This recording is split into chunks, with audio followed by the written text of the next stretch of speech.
السلام عليكم، أهلا ومرحبا بكم مجددا في قناتكم مي عثمان ومع أسرار الحلقة 107 من المؤسس عثمان. وما زلنا نتحدث حول قضية الخطط والخيانات. في هذا الفيديو سوف نخبركم بخطة عثمان وتورغوت وكيف صارت الأمور منذ البداية، وكذلك هل نودع مالهم في الحلقات القادمة، وما مصير أكتيمور، وهل يشهد عودة المغول مجددا إلى المؤسس عثمان، وكذلك هل يكتمل جواز بايندر بأرتيتيك. وكل هذا سوف تجدون إجابته داخل هذا الفيديو. وقبل أن نكمل هذا الفيديو لا تنسوا ذكر الله تعالى وصلوا على الحبيب عليه أفضل الصلاة والسلام. وهيا بنا نكمل تفاصيل الحلقة، ودعونا نعود إلى الحلقة 106 والتي ظهرت نظرات تورغوت فيها وهو يتحدث مع نفسه عن السلطة وكرسي الحكم عند فتح قلعة المراجع. وفي تلك اللحظة أقول قولا واحدا أن تورغوت حدث نفسه وقوته بأنه يستحق أن يكون سيدا للقبيلة. وأعتقد أن هذا المشهد كان حقيقيا بالفعل، لأنه في اللحظة التي تلاها ذكر فيها نفسه وبأن قضيته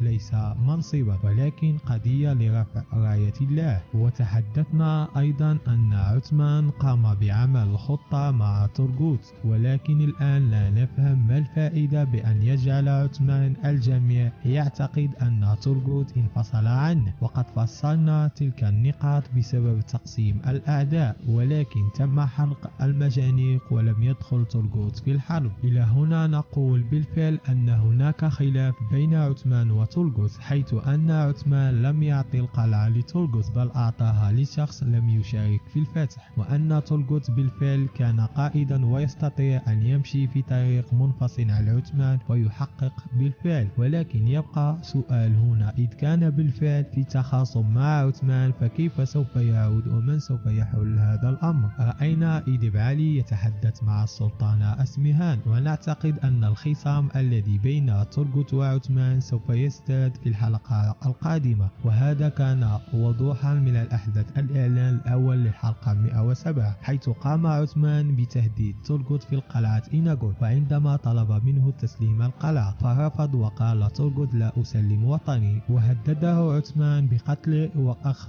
قلعة منه. فهل كل تلك الأحداث سوف تكون تابعة للخطة التي توقعنا حدوثها، أم بالفعل هناك خلاف وتطور إلى مدى الأكبر؟ لذلك في هذا التحليل سوف نتحدث عن أمر إذ تطورت بالفعل سوف يكون هناك الشيخ إديب علي ودور مهم في هذا الأحداث. بناء على ذلك سوف نرى أنه سوف يتم وضع خطة جديدة ونرى ملامحها في الحلقة القادمة، وهي كالتالي: أن عثمان سوف يجعل السلطانة أسمهان تظن أنها سيطرت عليه وأنه تابع للدولة السلجوقية وينفذ أوامرها، وأنه بالفعل على خلاف مع تورغوت وبالإضافة إلى كونور بعد ضربه، وهذا ما تسعى إليه السلطانة أسمهان، هو تدمير عثمان وتفريق من حوله. وعثمان للسلطانة أسمهان بالفعل سوف تنجح خطة عثمان، وهذا ما ظهر من ملامح الإعلان الأول للحلقة 107، خاصة بعد تعصب أولوف وشن هجوم عليه كما رأينا في الإعلان. فكل تلك الأحداث نقول بأن بالفعل هناك خطة قوية بين عثمان وتورغوت وكونور سوف تحدث في الحلقة القادمة. أظن أنه فيها أن السلطانة أسمهان أنها نجحت في خطتها. أرتيتيك وأكتيمور فما مصيره؟ هل يودعنا في الحلقات القادمة أم أنه سوف يتم اكتشاف بايندر؟ أرتيتيك تم خداعها بالفعل من قبل والدتها، ولكن هل يستمر هذا الخداع لفترة طويلة أو سوف تتعلم بطريقة أخرى؟ أو أتوقع أن الطريقة التي سوف تتعلم بها من خلال التصنت على بايندر وعلى أمها. وعندما تسأله عما حدث مع أكتيمور يقول لها أنه هو بين يدي أولوف، ويأتي مشهد ضرب أكتيمور وتحاول أرتيتيك أن تنقذه بالفعل، وبايندر سوف يخسر زواجه من أرتيتيك، وفي نفس الوقت يتم اكتشاف هويته وتحالفه مع أولوف، ولذلك صعب أن يتم الزواج بايندر من أرتيتيك. وأما عن إنقاذ أكتيمور فأعتقد أن أرتيتيك سوف تقوم بجهد كبير، وأنها سوف تكون سبب بإنقاذ أكتيمور، وأنها سوف تكفر عن ذنبها أيضا. ومن هنا لن تعود إلى القبيلة، سوف تذهب مع أكتيمور إلى قبيلة عثمان، ومن هنا سوف تكون مشكلة مشكلة كبرى وقع فيها عثمان، الأولى مع السلطانة أسميان وسوف يقولون أن عثمان هو من هرب آلتشيك، والثانية مع أكتام ويقول أنه هو وضعه في موقف محرج مع بايندر الذي يسعى للانتقام من أكتيمور وعثمان بسبب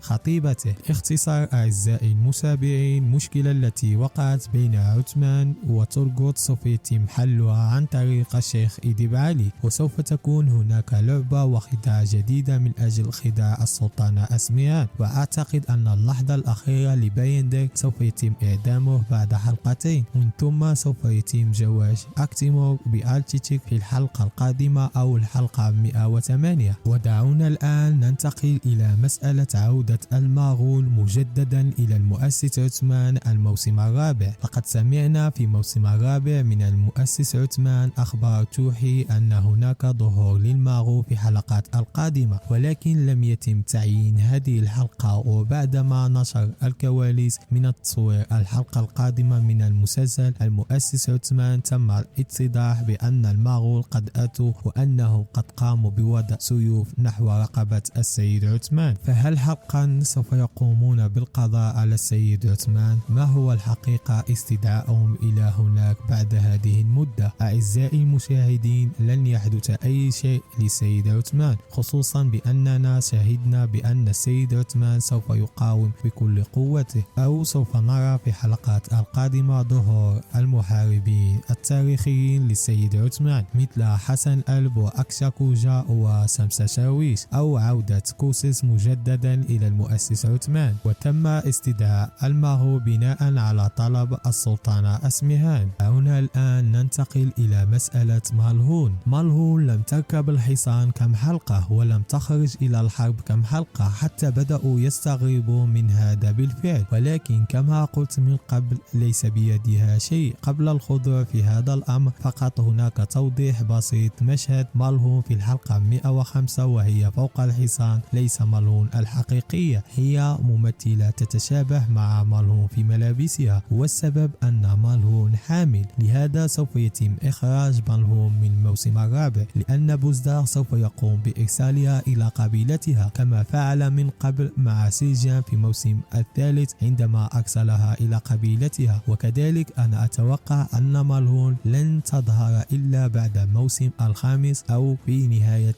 الموسم الرابع. وهذا هو نهاية هذا الفيديو. نتمنى يكون عجبكم هذا الفيديو والضغط على زر لايك والاشتراك في القناة ليصلكم جميع فيديوهاتنا. والسلام عليكم ورحمة الله تعالى وبركاته. دمتم في رعاية الله ورسوله.